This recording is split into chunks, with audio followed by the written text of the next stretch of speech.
All right, let's dive in. We are going to look at just one single incredibly chaotic day, a snapshot in time that really shows how all these interconnected crises are shaping our world.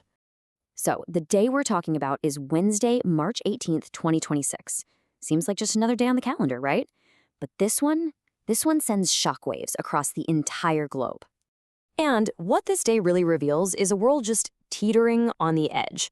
Not just one crisis, but a whole bunch of them overlapping. You've got open warfare, economic turmoil, and this really intense digital competition all happening at once. And it all snaps into focus with this absolutely chilling threat from Iran issued today. I mean, this isn't just talk. It's a declaration that takes a regional conflict and threatens to turn it into a global catastrophe. Okay, so let's start at the epicenter, the spark that really ignited all of today's tension, this escalating war in the Middle East. And things escalate, fast. It's a rapid tit-for-tat exchange. First, Iran lobs missiles near Tel Aviv. Israel's response is immediate, Operation Roaring Lion, where they hit a port in northern Iran for the first time ever. And at the exact same time, Israeli jets are pounding central Beirut, going after Hezbollah leaders. It's just a brutal, fast-moving chain reaction. Now, you might think this is just a regional problem, but no.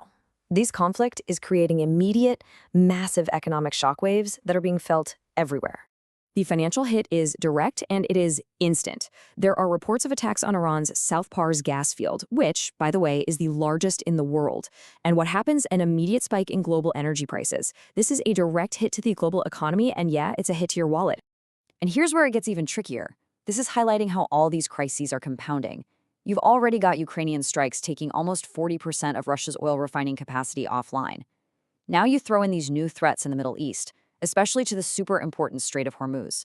And you can see how the world's energy supply is getting squeezed from multiple directions at once. And this isn't happening in some kind of bubble. On this very same day, you've got the White House thinking about sending U.S. troops to secure that exact strait. Over in Berlin, a major labor strike has grounded hundreds of flights. And even environmental groups are reacting to the energy crunch, pushing for biodiesel to keep supply chains moving. It's like a perfect storm of military, labor, and environmental pressures all converging. So while the Middle East is literally in flames, the long-term competition between the world's major powers is just getting more and more intense, but in different arenas.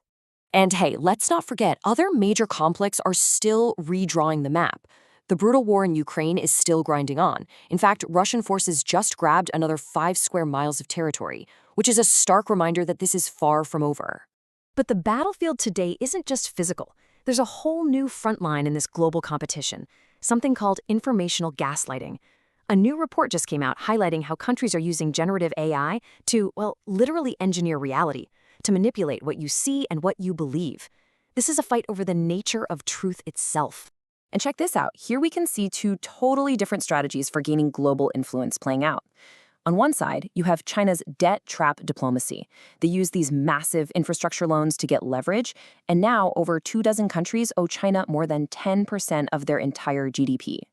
But then you have India pursuing what's being called techno diplomacy, exporting its digital payment system to 19 other countries.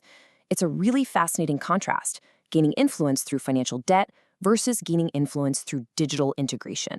So let's bring all this back home and look at how internal, domestic issues are actually both a cause and a result of all this global instability. You know, domestic politics are tied directly into these huge global pressures.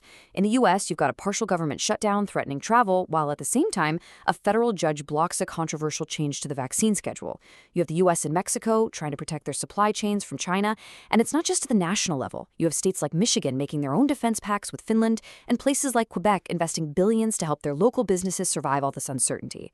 The global is definitely local. And all of this from one single day, brings us to the key question we have to ponder. As all these crises multiply and spread, is the world just fracturing apart? Or, in the face of all this chaos, are we actually seeing the creation of new, maybe even unexpected alliances? That's the real question this day leaves us with.